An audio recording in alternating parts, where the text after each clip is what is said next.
다윗은 우리가 잘 아는 바와 같이 하나님을 사랑하고 하나님의 뜻대로 살고 하나님의 말씀대로 백성을 다스리려고 하는 성군이었지 않습니까? 그런데 이와 같은 성군, 의롭게 바르게 하려는 사람들 주변에는 정적이 많습니다. 적이 많아요. 세상이 그래서 참 더러운 것입니다. 바로 살려는 사람들에게는 적이 많아요. 다윗에게도 마찬가지였어요. 그런데 이 적들이 볼 때 다윗이 병들어 누워가지고 저거 뭐 다시 소생할지 소생하지 못할지 잘 모를 정도로 어려움을 당하니까 은근히 좋아하고 그저 돌아다니면서 이런 말 저런 말 하는 것을 다윗이 많이 들었어요. 그러니까 자, 나이는 들었죠. 몸은 병들었죠. 원수들은 건강하고 그저 형통해서 자기를 비웃지요. 이러니까 잘못하면 입만 열었다 하면은 하나님께 원망하기 십중팔구고 잘못하면 사람들을 향해서 저주할 수 있는 위험을 안고 있었습니다. 그래서 입을 콕 다물고 있어요. 말을 안 해요. 그리고 마음을 억누르고 지금 참고 있어요. 그러자니 내가 이러다가는 죽는 것 아니냐 하는 두려움이 생기고 동시에 내가 왜 이렇게 되었지? 하나님이 계신다면 왜 내가 이 모양이 되었지? 하고는 자기도 모르게 막 화가 목에까지 찼어요. 굉장히 불편한 상황에 지금 놓여 있습니다. 이런 과정에서 그는 인생을 다시 돌아보게 된 것입니다. 그리고 자기가 소유하고 있는 모든 부를 다시 한번 보게 된 것입니다. 그리고 결론, 아무것도 아니다. 내 마음을 줄 것도 못 되고 내가 의지할 것도 못 된다. 하나님만이 나의 소망입니다. 하나님만이 내가 의지할 자입니다. 하나님, 나를 받으시옵소서, 나를 붙들어 주옵소서 하고 마음을 완전히 바꾸는 이런 경험을 하게 된 것입니다. 여러분, 우리가 경험적으로 잘 압니다마는 사람이 병이 들면 세상을 보는 눈이 좀 달라집니다. 인생의 실제를 들여다볼 수 있는 눈이 생겨요. 사람이 나이가 들면 세상을 보는 좀 안목이 달라집니다. 왜냐하면 젊었을 때 눈에 들어오지 않던 것이 나이가 들면 눈에 자꾸 들어와요. 그래서 더 깊은 것을 보게 되고 그동안 뒤에 숨겨져 있던 것을 들여다보게 됩니다. 그러니까 세상을 생각하는 마음이 달라질 수 있어요. 사람이 실패를 한다든지 위기를 만나면 세상을 보는 안목이 바뀝니다. 특별히 인생의 오후라고 할 수 있는 35세 이후의 삶을 살 때에는 우리가 자주 인생에 대해서 다시 생각할 수 있는 기회를 맞게 되는데 그 기회 중에 하나가 연말입니다. 한 장 남은 달력, 그것을 마지막으로 떼어내는 사람은 세월의 빠름과 인생의 허무함을 어느 때보다도 실감할 수 있는 연말의 우울증을 경험하게 됩니다. 이런 모멘트들이 우리로 하여금 인생을 다시 관조하게 되고 세상을 다시 한번 생각하면서 어떤 때는 우리의 심령이 방황을 할 때가 있죠. 이럴 때에 우리는 연말이 주는 우울증에 사로잡혀서 주저앉아 있으면 안 되고요. 다윗처럼 우리의 사고를 전환하고 우리의 안목을 바꾸어서 우리의 소망을 하나님께 두는 새로운 비상을 우리가 체험해야 합니다. 이와 같은 의미에서 오늘 이 말씀을 가지고 두 가지를 여러분에게 전해드리려고 합니다. 첫째는요, 짧은 인생에 소망을 두지 말고 하나님께 소망을 둡시다 하는 메시지입니다. 다시 한번요, 짧은 인생에 소망을 두지 맙시다. 대신 하나님에게 소망을 둡시다 하는 메시지입니다. 4절 5절을 우리가 좀 봅니다. 여호와여, 나의 종말과 연한의 어떠함을 알게 하사 나로 나의 연약함을 알게 하소서. 이것은 서론이에요. 이제 본론은 5절입니다. 주께서 나의 날을 손넓이만큼 되게 하심에 나의 일생이 주의 앞에는 없는 것 같사오니 사람마다 그 든든히 선 때도 진실로 허사뿐이니이다. 설명이 필요 없는 내용입니다. 읽으면 벌써 그 의미가 무엇인지 알지 않아요? 다윗이 한 5, 60년 살았다고 합시다. 그리고 앞으로 남은 인생이 몇 년이나 될까 손가락으로 해고 있을 정도입니다. 자, 이런 인생을 살고 보니, 자, 도대체 내가 한 생을 살았다는 것이 이게 뭐냐? 한 뼘이구나, 한 뼘. 손넓이만큼. 고대 사회에서 길이를 잴 때 기본 단위는 한 뼘이에요. 이 한 뼘을 가지고 재거든요. 야, 이거 한 뼘에도 안 들어오는 짧은 인생이 바로 내가 살았다는 인생이구나 하고 생각하니 어처구니가 없는 거예요. 다윗이 병상에서 새삼스럽게 이 사실을 직감하게 된 것입니다. 야, 이거 뭐 아무것도 아니구나. 왕이 되어가지고 천하를 호령하면서 굉장한 인생을 산 것 같은데 보내놓고 보니, 그리고 나의 생이 얼마 안 남았다고 생각하니 이거는 한 뼘이야. 아니야, 하나님 앞에는 없는 것과 똑같구만. 다윗이 그렇게 자기를 정확하게 직시했습니다. 여러분, 이런 다윗의 고백은 시편 여기저기에 많이 나옵니다. 대표적인 것 몇 가지를 우리가 찾아보면 시편 90편 10절에 나오죠. 우리의 연수가 70이라도 강건하면 80이죠. 우리의 연수가 70이요 강건하면 80까지 살 수 있지만 그 연수의 자랑은 수고와 슬픔뿐이요. 그 연수의 자랑은 수고와 슬픔뿐이요. 70년 살아서 자랑할 건 뭐 있냐? 수고 많이 했다, 그죠? 슬픔의 나날을 보냈다, 그거 외에는 없다 그 말이요. 그 다음에 신속기간이 우리가 날아가나이다. 정신없이 날아가는 거예요. 이게 인생이라고 말합니다. 시편 103편 15절, 인생은 그날이 풀과 같으며 그 영화가 들의 꽃과 같도다. 그것은 바람이 지나면 없어지나니 그곳이 다시 알지 못합니다.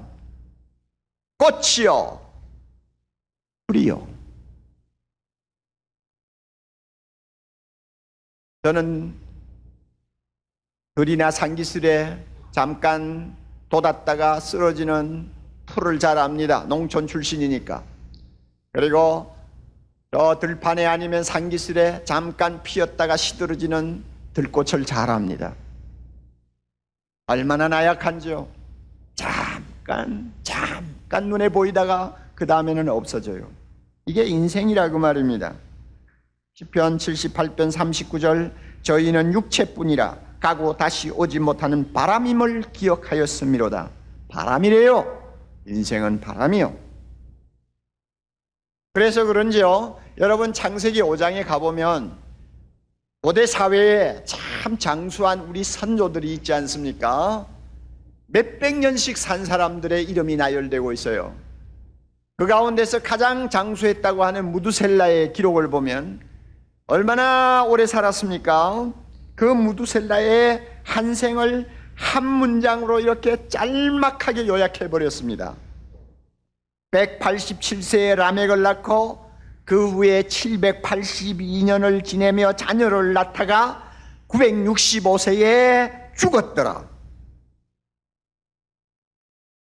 첫 아들 낳고 얼마 살다가 몇 세에 죽었더라. 딱 그 문장으로 그 10세기 가까이 산 사람의 생을 요약해요. 그러니까 한 뼘 아니요, 한 뼘도 안 되죠.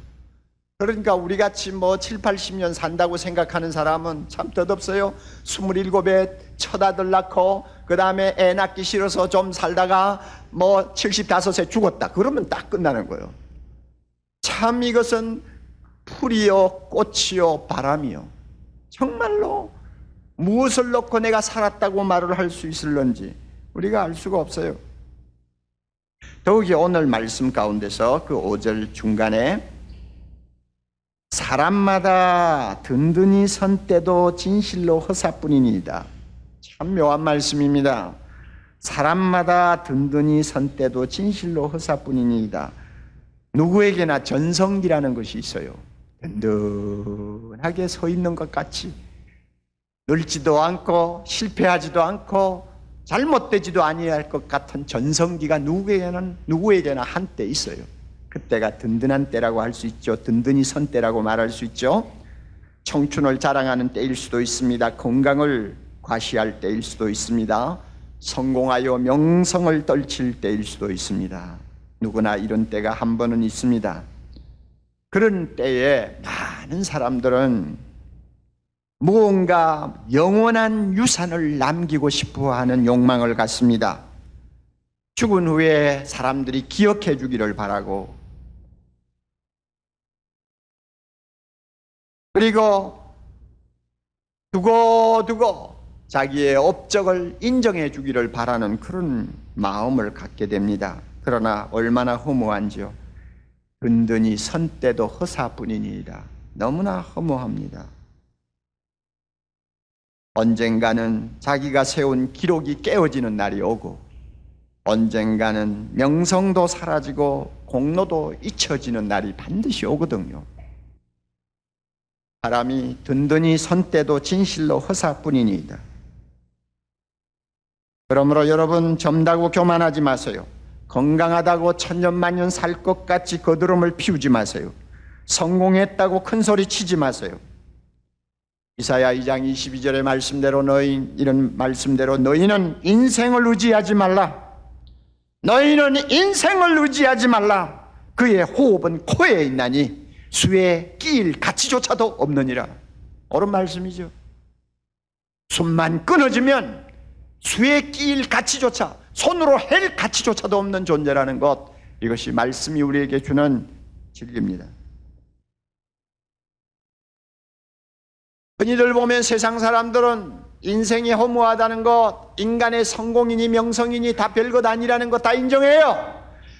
그런데 그와 같은 허무감을 잠깐 동안 잊어버리기 위해서 엉뚱한 데 마음을 쏟는 것을 봅니다. 그래서 잠깐 기분 전환을 하는 것이죠. 잠깐 잊어버리고 기분 전환하기 위해서 그들이 무엇을 합니까, 여러분?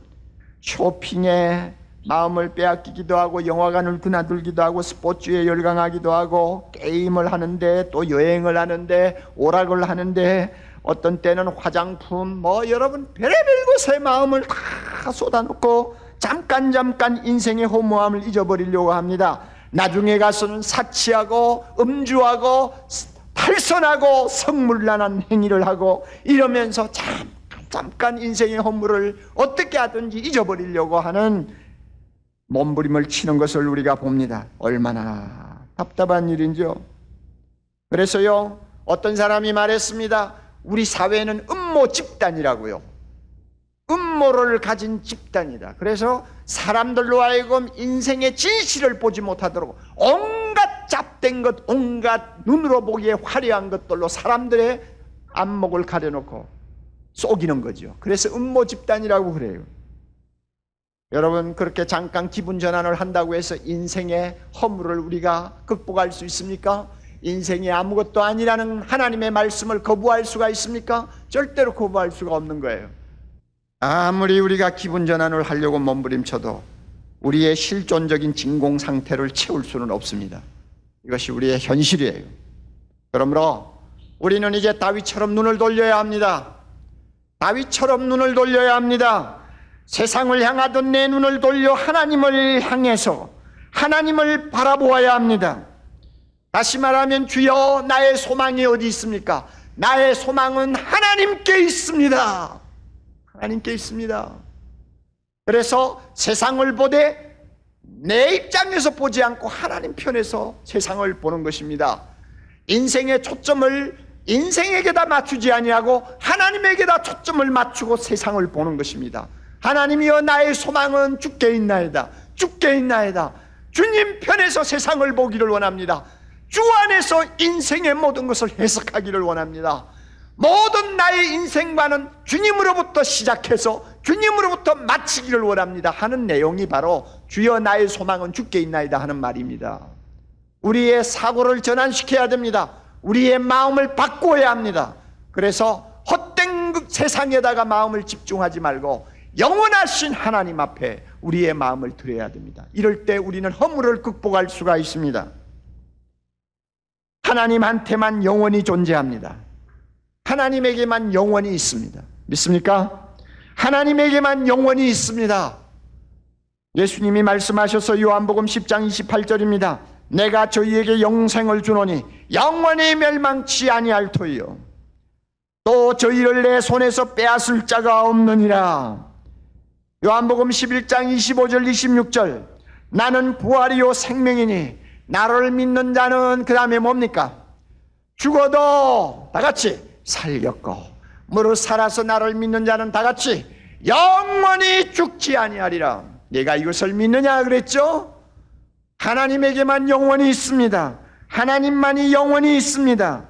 영원히 존재하시는 하나님께 소망을 두면 덧없는 우리의 한 생이 영원과 연결이 됩니다. 그리고 그 영원 속에서 우리의 덧없는 인생이 거듭나게 됩니다.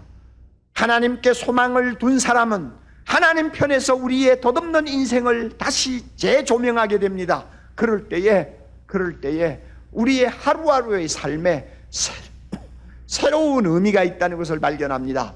우리의 하루하루의 삶이 살아야 될 이유와 목적과 가치가 있다는 것을 발견하게 됩니다. 우리가 하나님에게 소망을 두고 하나님 안에서 우리의 인생을 관조하면 내가 한때 성공했고 내가 유명했고 내가 세상적으로 업적을 남겼던 모든 것들이 하나님 앞에 영원한 가치를 갖게 된다는 것을 발견하게 됩니다. 하나님께 소망을 둘 때만이 우리의 인생의 허물을 극복합니다. 우리의 삶의 의미를 찾습니다. 우리의 목적이 뚜렷해집니다. 그러므로 하나님께 소망을 두어야 됩니다. 끝으로 하나만 더 우리 정리합시다. 재물에 소망을 두지 말고 하나님께 소망을 두어야 합니다.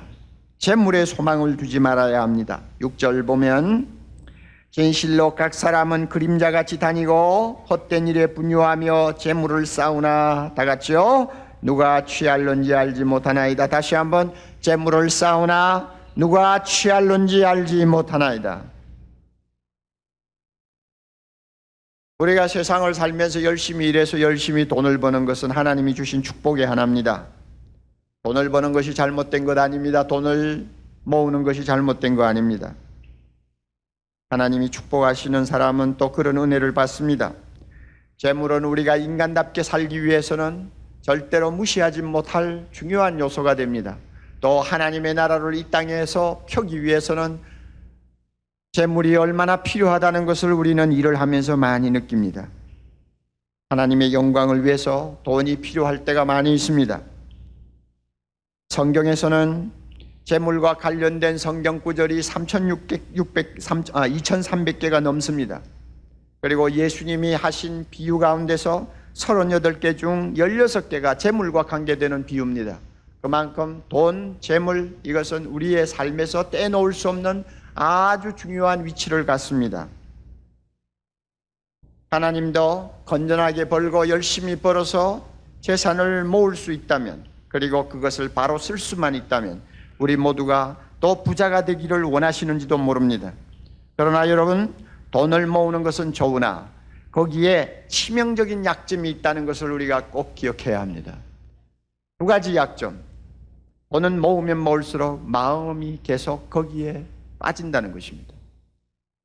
돈이 모이면 모일수록 마음이 자꾸 거기에 빠져요.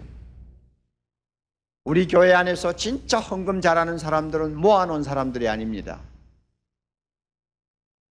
어떻게 보면은 그달 벌어서 그달 쓰는 사람이요 조금씩 그저 통장에 저금을 하는 정도의 수준에 평범한 중산층 사람들이 헌금을 잘합니다.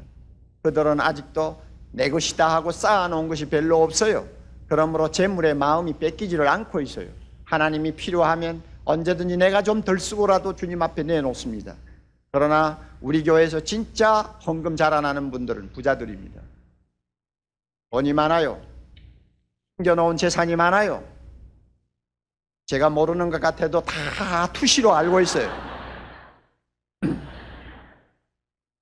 다 알고 있어요. 그런데도 헌금하는 거 보면 너무너무 한심하게 헌금을 해요. 그 쌓아놓은 거 움켜쥐고 있는 거 어떻게 하려고 하는지 알 수가 없어요. 마음이 자꾸 쌓으면 쌓을수록 빼앗겨요. 이거 약점이요. 무서운 위험이요. 유혹이요. 떡이요. 그 다음에 또 하나 취약점이 있어요. 일단 내 손에 들어오면 영원히 내 것이라고 하는 착각을 하게 만든다는 것입니다. 영원히 내 손에서 떠나지 아니할 것 같은 착각을 하게 만들어요. 그래서 많은 사람들이 쏟습니다. 많은 사람들이 쏟고, 그렇게 열심히 벌어서 쌓아놓은 돈 정말로 보람되게 한번 쓰지 못하고 그대로 그냥 다 두고 가버린단 말이에요.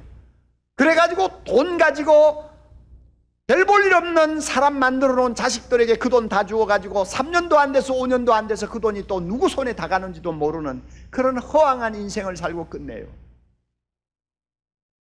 돈이 있을 때 좋은 부분이 있죠. 그러나 그것을 우리가 인생 전체를 놓고 볼 때는 지극히 한 부분에 지나지 않아요. 돈이 우리를 만족시킬 수 있는 것은 한 부분이에요. 전부가 아니에요. 그러므로 우리가 돈의 마음을 빼앗겨서는 안 되고, 돈이 내 것이 영원히 내 것인 것처럼 착각해도 안 된다는 것입니다. 그러므로 우리는 다윗처럼 고백할 수가 있어야 돼요. 돈을 보는 눈이 달라져야 돼요. 누가 취할는지 알지 못합니다. 하나님, 이제는 이 재물에 내 마음을 빼앗기기를 원치 않습니다. 재물에 소망을 두기를 원치 않습니다. 주여, 나의 소망은 주께 있나이다. 다윗처럼 말할 수 있어야 돼요. 그렇게 하면 마태복음 6장 19절 이하에 주님이 말씀하신 것처럼 너희 보물을 하나님 나라의 곳간에 쌓으라고 하는 말씀을 우리가 이해하게 됩니다. 하나님께 소망을 두는 사람은 재물도 바롭습니다. 여러분, 이 말씀이 여러분의 마음에 와서 닿기를 바랍니다. 오늘 두 가지요. 이 인생은 짧고 아무것도 아닙니다. 거기에 마음 두지 말고 하나님께 소망을 두십시오. 그러면 우리 인생은 의미를 갖게 될 것입니다. 목표를 갖게 될 것입니다. 세상의 재물 내 손에 있지만 내 것이 아닙니다. 거기에 마음 두지 마시고 하나님께 소망을 두십시오. 그러면 이 재물이 영원한 나라에서 영원토록 가치를 바라는 보물이 될 것입니다. 그런 보물로 쓸 수 있을 것입니다. 이런 축복을 우리가 다시 한번 마음에 새기기를 바랍니다. 지난 한 해 동안 어떻게 살았습니까? 어떤 인생관을 가지고 살았나요? 어떤 재물관을 가지고 살았나요? 말씀에 비춰볼 때 내가 잘못 생각하고 있었다 하면 이 해가 가기 전에 하나님 앞에 회개할 필요가 있고, 만약에 바로 살았으면 하나님 앞에 감사하시기를 바랍니다. 그리고 새해도 그렇게 살겠다고 하나님 앞에 약속하고 힘찬 발걸음을 내딛는 연말이 될 수 있기를 바랍니다.